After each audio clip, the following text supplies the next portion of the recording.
Welcome, ladies and gentlemen. Here we are, another beautiful day in South Carolina, the most beautiful state house in the country. And we are here to celebrate that taxes are going down yet again for the people of South Carolina. There's been a lot of work. It's taken us a long time to get here. We started in 2022 at 7%, now we're at 6%. And we're getting ready to go down to 5.21 right away. And we'll do our best to keep on going down as conditions allow. South Carolina is a great place. We're growing. We're counting on that. And we need money. And that means we need business. And that's why South Carolina's business, nice business. And what we need to do, and we've been doing it, and we're thriving compared to other states and compared to our past, and we want to keep on. We have to have funds. We got to keep cutting taxes. We want to keep strengthening our economy. We want to keep educating our people, our young people, keeping them safe. And we also want to be sure we preserve our fields, forests, farms, rivers, and streams so we can enjoy life while we're seeking this great prosperity. So we'll have some information for you today, and we'll have some questions as well. We'll have some answers if you have some questions. And we'll start with the great Speaker of the House, Merle Smith. Thank you, Governor. And today is a great day for South Carolina, but more importantly, it's a great day for hardworking families across our state. This legislation represents one of the most significant steps forward in modernizing and reducing our income tax system. This legislation had one simple goal, and that was to keep more money in the pockets of our citizens and build a stronger, more competitive economy for the future. With this legislation today, you're going to see $308 million in immediate tax relief for the citizens of the state of South Carolina. And since 2022, Governor, as you said, thanks to your leadership and the cooperation with the House and the Senate, we have delivered $3.8 billion. Let me say that again, $3.8 billion of tax relief since 2022. That is no small measure, and I thank you, Governor, for leading that charge for us and working with us to make sure that we are returning money to the pockets of our citizens.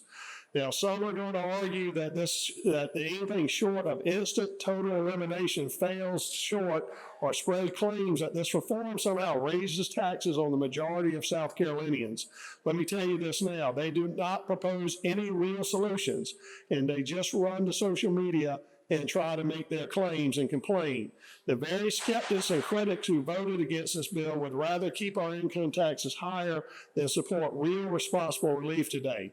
Well, South Carolinians elected us to provide results and real results, and that's exactly what this historic legislation does today. The facts are that the taxpayers receive a net cut and rather than see an increase by delivering $308 million in relief this year and lowering our top rate to make us more competitive as our neighbors. And this began because we were not competitive with our neighbors. We knew that South Carolina had the highest state income tax in the Southeast, and we had a goal to bring ourselves more competitive with our neighbors, and that's what we do. This paired with the automatic triggers for deeper cuts, we're on a clear path towards phasing out our income tax. And unlike other states who have recently engaged in income tax reduction, we did not do a tax swap. We did this in a responsible way in which we could lower taxes for many today and still provide the necessary elements of government that our citizens need in this state. So that is conservative governance done right. Lower taxes today for the many who pay, more freedom tomorrow for all, and a growing economy that rewards hard work instead of government sprawl. For too long, South Carolina has had one of the highest sticker income rates in the country. That is no more today. This reform flips the narrative, making us more competitive, more attractive to business, and better positioned for job creation. A lower, flatter tax structure encourages investment, entrepreneurship, and economic opportunity all over our state. It's about encouraging opportunity and continuing to build a state where families and businesses can thrive. I'm proud of the work we've done here today and even more excited about what this means for the future of South Carolina. So thank you very much. Thank you. Another great leader, Chairman Bruce Bannister. Yeah, Thank you, Governor.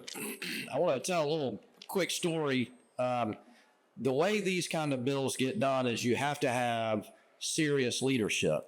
And Speaker Smith convened a group in early 2024 and said, hey, one of the biggest problems we have in South Carolina is the black eye we get for having the highest personal income tax rate in the Southeast and almost in the country. It really was bad at a first blush. He said, let's get together and figure out how we fix it.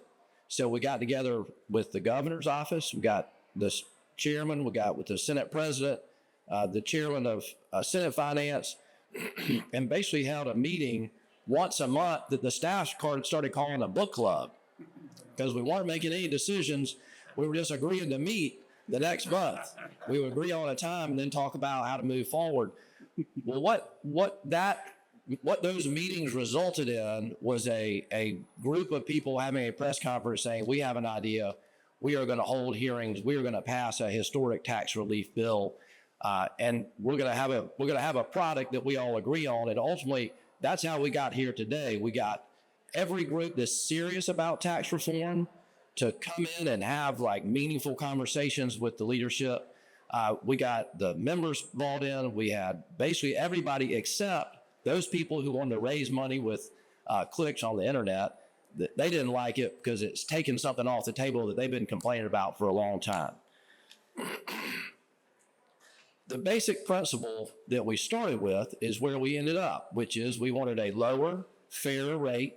We wanted everybody to have skin in the game. We wanted the citizens of South Carolina who are earning income to pay into the system, but no more than is absolutely necessary. And that's the bill that we ended up with. And that is a result really of serious leadership and serious effort by people who want to do something good for the citizens of the state of South Carolina.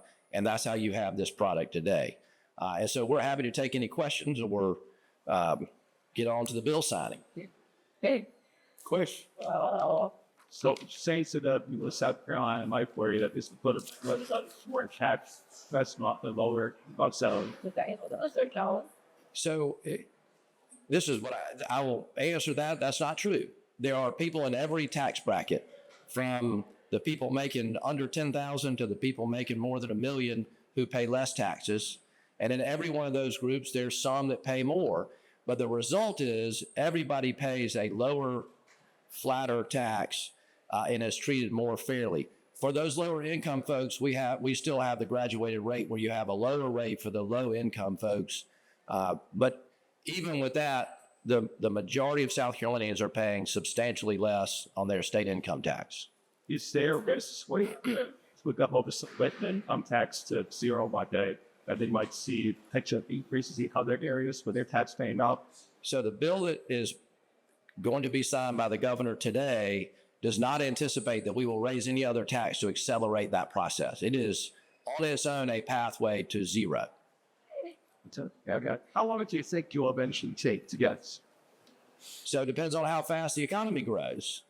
If the next governor is as successful as Governor McMaster in growing the economy, that time frame is much shorter than if the next governor is not as successful. So there's no way to tell how long that would be. Good answer. You didn't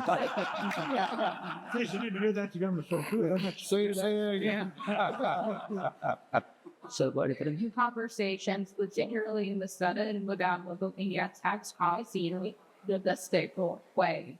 But obviously looking at property taxes and other respects that been difficult in a general assembly. I know that much the conversations, debates around taxes this year, the surveyor may have another rate around homestead exemption expansion this year that has been funded in the budget by the Senate. What is the future of tax policy in the state expensive? One of the main things that a lot of us talk about was income tax wasn't real. But the things happening spent it about year. So I would, and I'm happy to let somebody else answer a question, but the way you do a real significant bill like this income tax bill is you get a group together with the leadership, you get the folks who are experts in the field, and you come up with a holistic approach, and you don't dance around the edges, and you don't try to pick one thing at a time. You've got to have a plan. And so I think the way that the people in South Carolina can have real property tax reform is for this same group to get back together and figure out where we want to end up and then the best way to get there. So the answer is I don't know that's going to happen between now and the end of session. I think that's a multi-year task, just like this income tax bill was.